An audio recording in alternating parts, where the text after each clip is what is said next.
बिस्मिल्लाहिर्रहमानिर्रहीम अस्सलाम वालेकुम। आज हमने मल्टी वेरिएबल का जो अभी हम फर्स्ट लेक्चर कर रहे हैं, ठीक है। अब इसमें हमने सबसे पहले जो हमारे पास दो टर्म्स यूज़ होंगी इस पूरी उसके अंदर, तो वो हमारे पास सबसे पहले होगी कांस्टेंट और सेकंड हमारे पास यूज़ होगी वेरिएबल्स, ठीक है। तो अब हम सबसे पहले क्या करते हैं, इनकी डेफिनेशंस को देख लेते हैं कि कांस्टेंट जो है और वेरिएबल इसकी डेफिनेशन प्रॉपर क्या होती है। कांस्टेंट की डेफिनेशन सबसे पहले हम लिखते हैं, अ क्वांटिटी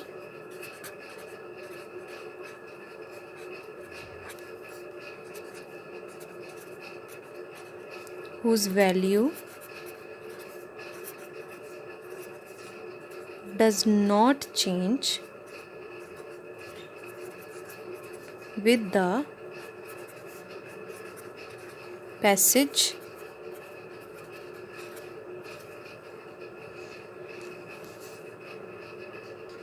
देखिए कांस्टेंट क्या होता है, a quantity whose value does not change with the passage of time.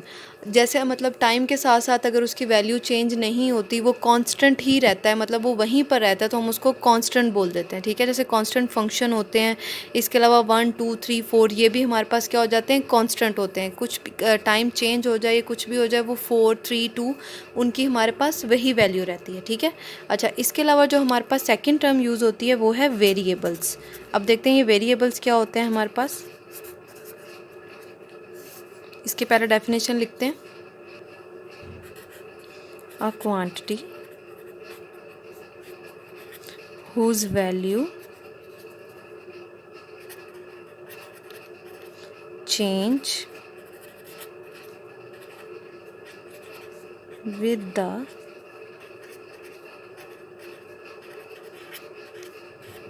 passage of time is called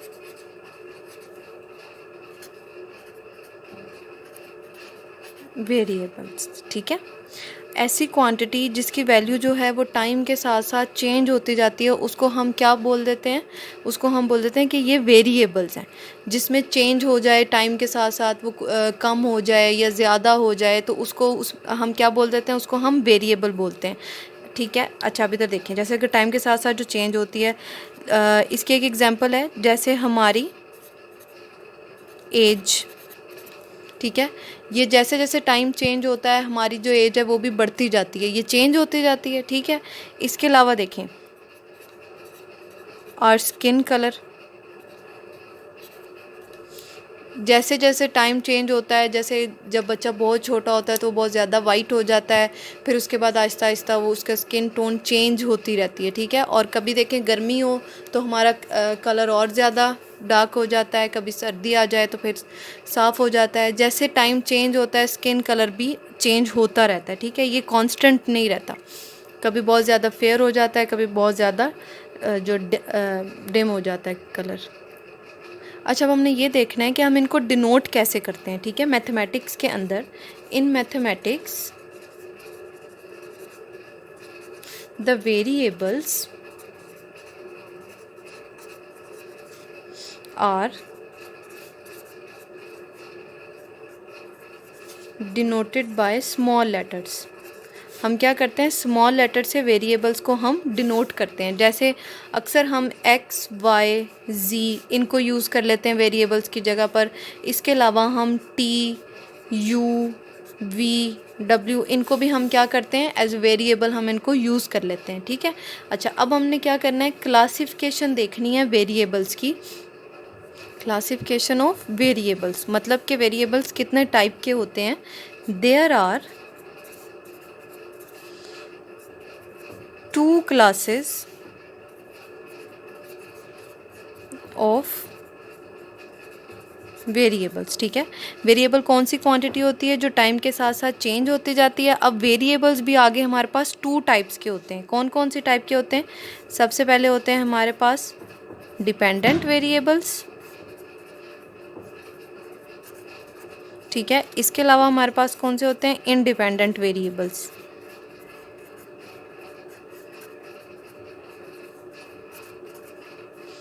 ठीक है, अब हम इनकी डेफिनेशन देखते हैं। सबसे पहले हम देखते हैं डिपेंडेंट वेरिएबल्स की डेफिनेशन।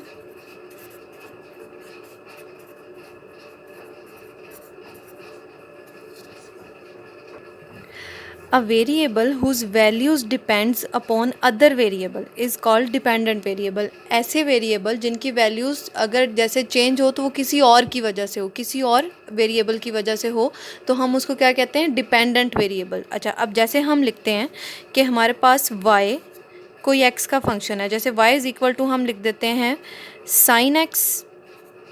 ठीक है, y हमारे पास कोई x का फंक्शन है, तो अब हम क्या करेंगे, अगर साइन एक्स की वैल्यू हमारे पास जैसे जैसे चेंज होती जाएगी वाई भी वैसे वैसे चेंज होता जाएगा, या हम ऐसे लिख लेते हैं वाई इज़ इक्वल टू हम एक्स स्क्वेयर लिख लेते हैं। अब जो हम एक्स के अंदर वैल्यू पुट करेंगे वो ही हमारे पास वाई का आंसर आता जाएगा। हम एक्स को अपनी मर्ज़ी से वैल्यू देंगे और वाई की वैल्यू हमारे पास आती जाएगी। ये देखें, अगर हम x हमारे पास क्या है, y हमारे पास क्या है, डिपेंडेंट। लेट से हम x की वैल्यू ले लेते हैं 1, तो उसके अकॉर्डिंग y का आंसर हमारे पास क्या आ जाएगा, 1 आ जाएगा। अगर हम x की वैल्यू ले लेते हैं 2, तो y का आंसर हमारे पास क्या आ जाएगा, 4। तो x की वजह से y के अंदर चेंजिंग आ रही है, y के अपने अंदर कोई भी चेंज अपनी वजह से नहीं आ रहा, तो x जो y है वो x के ऊपर डिपेंड कर रहा है। ठीक है, अच्छा, अब हम इसी एग्जांपल में सबसे पहले डेफिनेशन लिखते हैं इंडिपेंडेंट वेरिएबल की।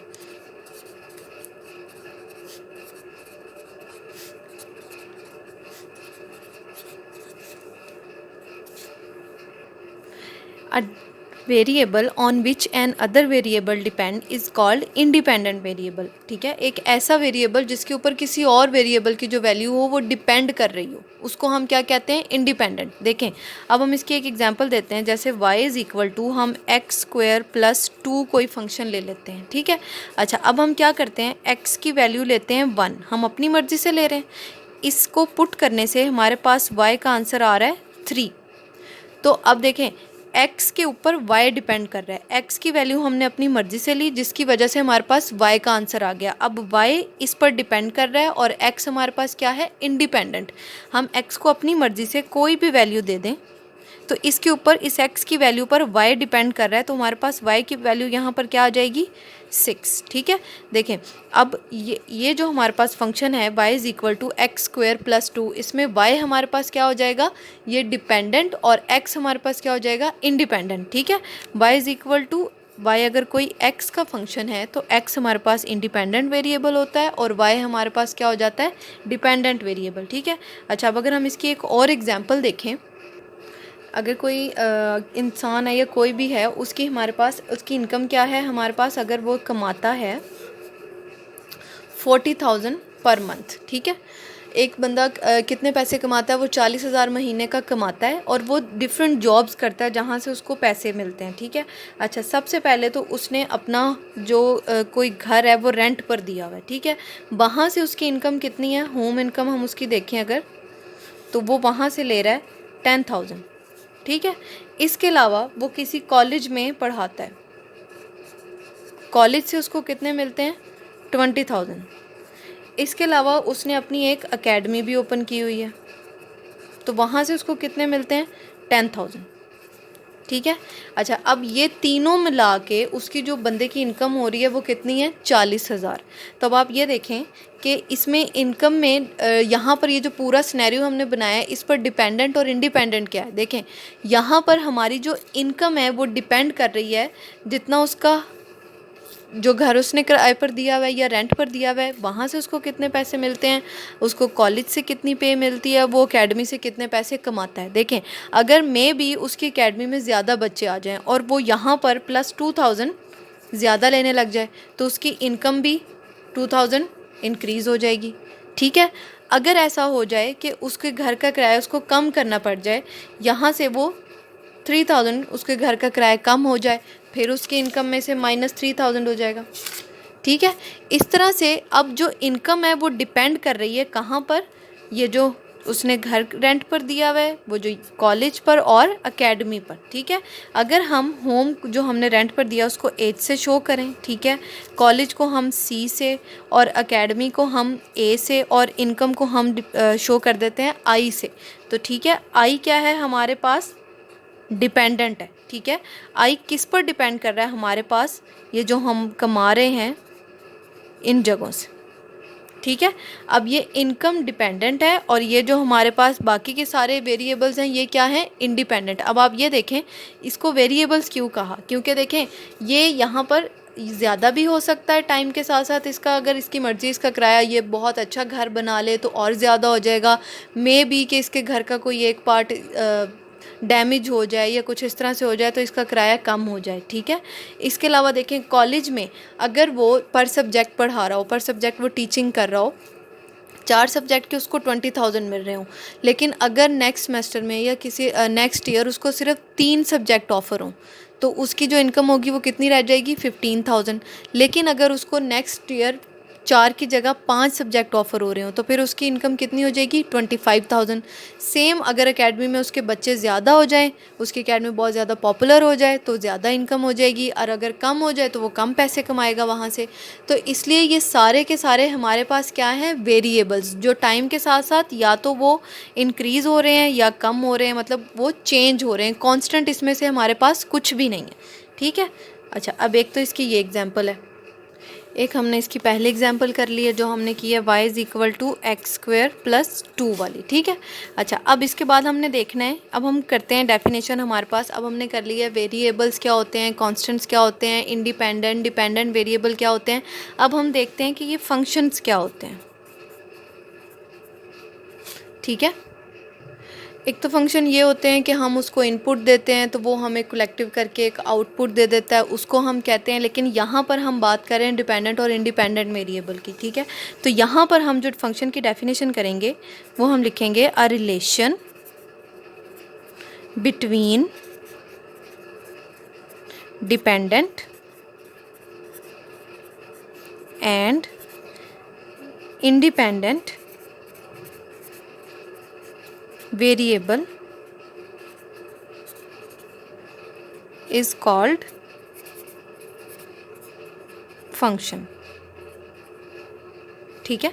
अच्छा, अब ये हम क्या करेंगे, हम रिलेशन डिफाइन कर देंगे। हम कहेंगे कि जो फंक्शन होता है वो रिलेशन होता है एक किसके दरमियान में, डिपेंडेंट वेरिएबल और इंडिपेंडेंट वेरिएबल के दरमियान में। हम रिलेशन को क्या कह देते हैं, फंक्शन कहते हैं। अब हम इसकी एक एग्जांपल देखते हैं, या इसकी हम यही एग्जांपल देख लेते हैं। देखें ये जो हमने अभी इसकी एग्जांपल्स 2 की हैं ये भी डिपेंडेंट और इंडिपेंडेंट का रिलेशन ही है ना। देखें y जो है वो डिपेंड कर रहा है x पे और x जो है वो इंडिपेंडेंट है, तो ये इनका क्या हो जाएगा, रिलेशन हो जाएगा। वो कैसे होगा, जैसे जैसे x चेंज होता जाएगा y भी हमारे पास चेंज होता जाएगा। सिमिलरली हमारे पास ये जो अब हमने इनकम वाली देखी थी ये भी हमारे पास ये डिपेंडेंट और इंडिपेंडेंट के रिलेशन को ही शो करती है, ठीक है। अच्छा, यहाँ पर हमने एक और बात ये देखनी है कि जब हम डिपेंडेंट इंडिपेंडेंट कोई फंक्शन देख रहे होते हैं तो हमारे पास डिपेंडेंट जो होता है वो एक ही होता है, इंडिपेंडेंट एक से ज़्यादा भी हो सकते हैं, ठीक है। डिपेंडेंट क्या होता है, एक ही होता है, dependent is only one, and जो इंडिपेंडेंट होते हैं वो वन और मोर भी हो सकते हैं, ठीक है। अच्छा, अब इंडिपेंडेंट क्या हो सकते हैं, वो एक से ज़्यादा भी हो सकते हैं। अब वो कैसे होते हैं, देखें अगर हम लिखें y is equal to f of x t, पहले हम क्या लिखते थे, y is equal to f of x, पहले हम ये लिखते थे। यहाँ पर y हमारे पास क्या हो जाता था, डिपेंडेंट, और ये x हमारे पास क्या हो जाता था, इंडिपेंडेंट। अच्छा, अब हमारे पास y कोई फंक्शन आ गया है एफ एक्स और t का। लेट्स से हम इसको इस फंक्शन को इस तरह से लिख सकते हैं, y is equal to x square plus sine t. अब ये x जो y है हमारे पास दो फंक्शंस पर डिपेंड कर रहा है। डिपेंडेंट कितने, एक, इंडिपेंडेंट अब 2 हो गए हैं। इसकी वैल्यू चेंज होगी तो भी y की वैल्यू चेंज हो जाएगी। अगर हम t को 0 पुट करेंगे, लेट्स से t 0 अगर हम पुट करते हैं तो हमारे पास y सिर्फ एक्स स्क्वायर रह जाएगा। y की जो एक्चुअल वैल्यू थी वो तो चेंज हो गई ना, ठीक है। तो y अब अगर हम x की कोई वैल्यू पुट करते हैं तो वो उसमें भी y में चेंज आ जाता है, ओरिजिनल y नहीं रह जाएगा। तो इसलिए डिपेंडेंट हमेशा एक ही होगा और इंडिपेंडेंट एक से ज़्यादा भी हो सकते हैं, 2 3 4 जितने भी हमारे पास हों, ठीक है। अच्छा, अब उसके बाद हमने नेक्स्ट डेफिनेशन देखनी है कि ये पोलिनोमियल फंक्शन क्या होता है।